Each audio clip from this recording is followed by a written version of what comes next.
Si mbrohet biznesi privat dhe pronari, sepse ka një term që mua s'më ka pëlqyer dhe ka filluar në kohën e Lulzim Bashës, ndoshta Lulzim Basha e shifte veten të tillë apo ka dashur të bëjë ato paratë që janë. Kush janë këta oligarkët që juve ju thoni në Shqipëri dhe pse i quani të tillë? Për shembull, unë nuk kam hezitim të përmend, se e ka përmendur një Edi Rama në parlament dhe thotë Shefqet Kastrati, thotë Samir Mane, Bashki Mule e tjerë. Por si mund të quajnë këta oligarkë, ndërkohë që këta janë biznesmenë, këta janë investitorë, po mos punuan këta, kush do ta zhvillojë Shqipërinë? Jo, unë jam i qartë në qëndrimin ata që janë Rama nga jashtë apo këta barqirë që dhe në qëndrimin që unë kem edhe sot. Ka një oligark që qëndron mbi çdo biznes, ka një oligark që qëndron mbi çdo interes në këtë vend, që quhet Edi Rama. Po pse e përzieni me biznesin? Se këta njerëz kanë punuar dhe me Sali Berishën. Pa favorizimin me ligje speciale. Ti je kryeministër, nesër do punojnë me ty këta. Pa favorizimin me ligje speciale. Pa me shtetin. Pa evazion me lejen e Edi Ramës, pa shkelje ligjore me lejen e Edi Ramës, asnjë biznesmen në Shqipëri nuk do mund të çonte përpara asnjë aferë korruptive. Pa okein e një kryeministri të korruptuar si Edi Rama. Cila aferë? Nuk po flas për këtë, po flas në parim. Dhe për termi oligarkës, në qendrimin tim.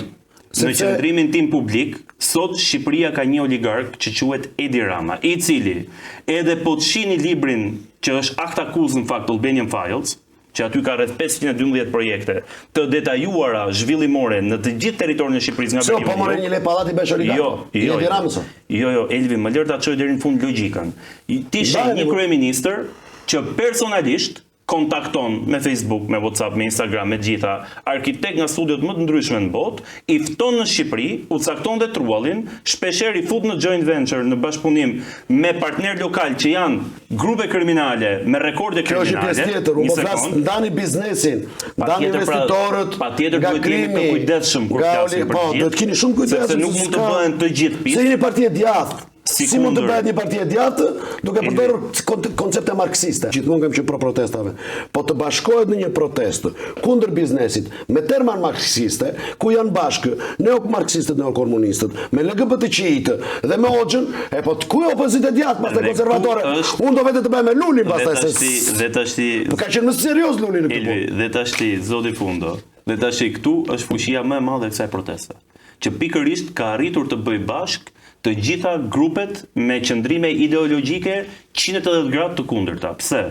Dikush del aty Elvi për flamingot, dikush del për mjedisin, po shumica aty dalin për ekonominë, për xhepin e tyre. Po pa ta biznes me ska dalin për faktin, një pjesë e madhe atyre dalin për faktin që nuk mbyllin dot muajin. Ndërkohë që vetëm ora e dorës djerë në Sagasit në foto i kushtonte $500,000. Do ta flasim më vonë. Po ndërkohë që kryeministri e pi 133.000 euro në vakt. Para një viti e votuan Edi Ramën këta. Nuk e kanë votuar, se s'e kanë votuar se s'ka, po nuk ka zgjedhje. Jo, po fitu aty, s'ka zgjedhje.